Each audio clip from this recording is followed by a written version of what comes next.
Hello, friends. Welcome to my channel Speak Root.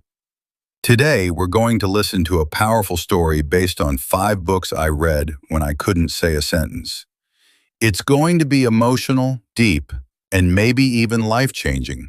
If you're new here and haven't subscribed yet, please do because I upload one inspiring English learning story every single day. I still remember that job interview. The manager asked me a question in English, and I just froze. Not a single word came out of my mouth. Not yes, not sorry, not even can you repeat that? I walked out of that room with my head down, and I didn't look anyone in the eye for a week. I wasn't always like this. In my hometown, I was considered smart, at least in my native language. But the day I moved to the city, everything changed. English became the wall I kept crashing into, again and again. Every form I filled, every signboard I read, every voice message I heard, English was everywhere, like a silent judge watching me fail.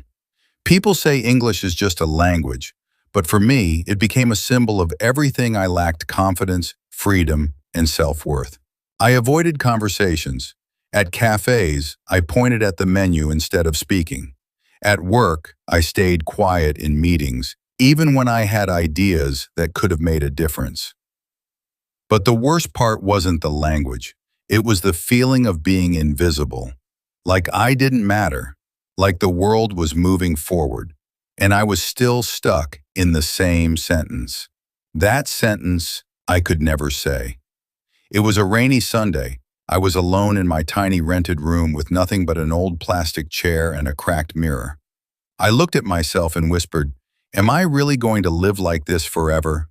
And then something strange happened. I noticed a small book lying near my roommate's bed.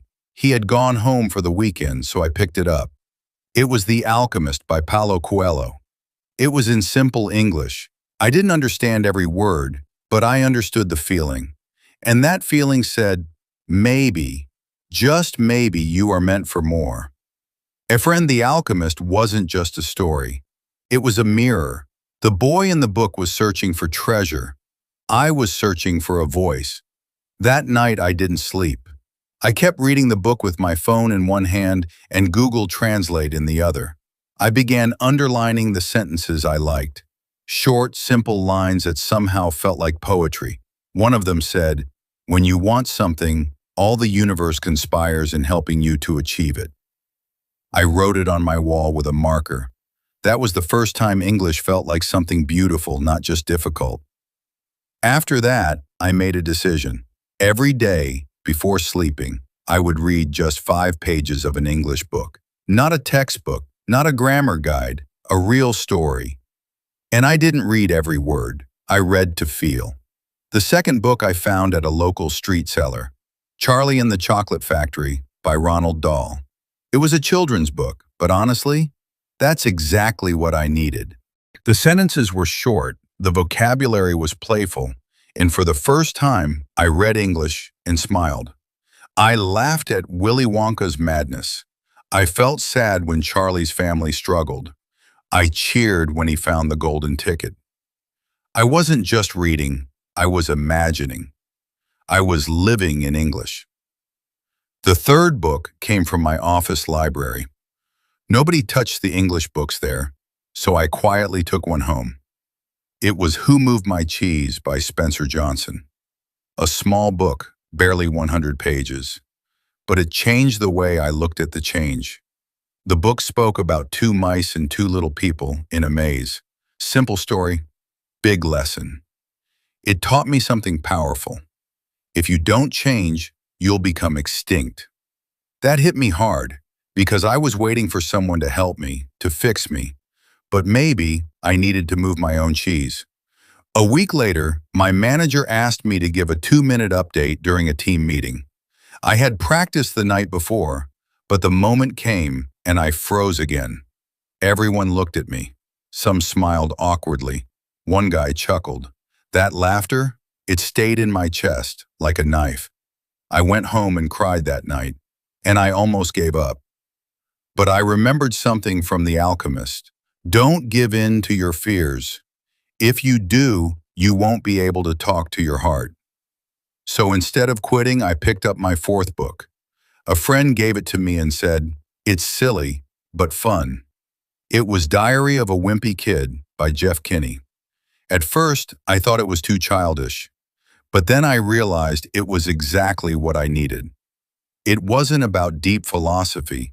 It was about simple, everyday things, told in simple, everyday English. And that's when I discovered something big. Fluency doesn't come from hard books. It comes from consistent, joyful reading. I started laughing while reading. Sometimes I'd read aloud alone in my room. Sometimes I'd copy sentences into a notebook. Slowly, my mouth got used to English. My tongue stopped shaking. My voice became less foreign. One day I read a line in Who Moved My Cheese that said, "The quicker you let go of old cheese, the sooner you find new cheese." And I realized something. I needed to let go of the old habit of being afraid. So I did something strange. Every morning while brushing my teeth, I read 2 English sentences aloud. Every night while eating dinner, I'd play an audiobook of the book I was reading. I started stacking English into my life. It wasn't magic. It was a slow, quiet shift. But it worked. The 5th book came to me when I needed it the most.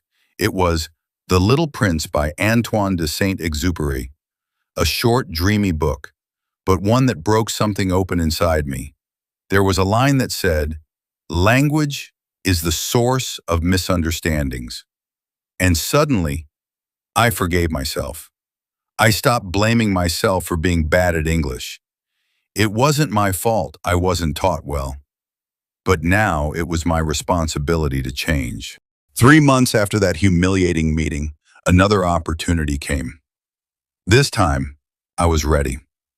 I didn't write a perfect speech. I just noted 5 main points from my diary. I stood up, heart racing, but I spoke. My grammar wasn't perfect. My accent was still strong, but I spoke. And when I sat down, nobody laughed. In fact, one teammate nodded and said, "Good points." That was the day I felt free. Today, I still read every night. Books are my teachers, my friends, my secret weapon. I'm not fluent like a native speaker, but I no longer fear English because now English is a bridge, not a wall. If speaking fluent English has been a struggle for you too, I know how it feels. I went through it too. But one small thing changed my life, something I still use. I've left a special link in the description for you. Don't forget to check it out. Thank you, friends.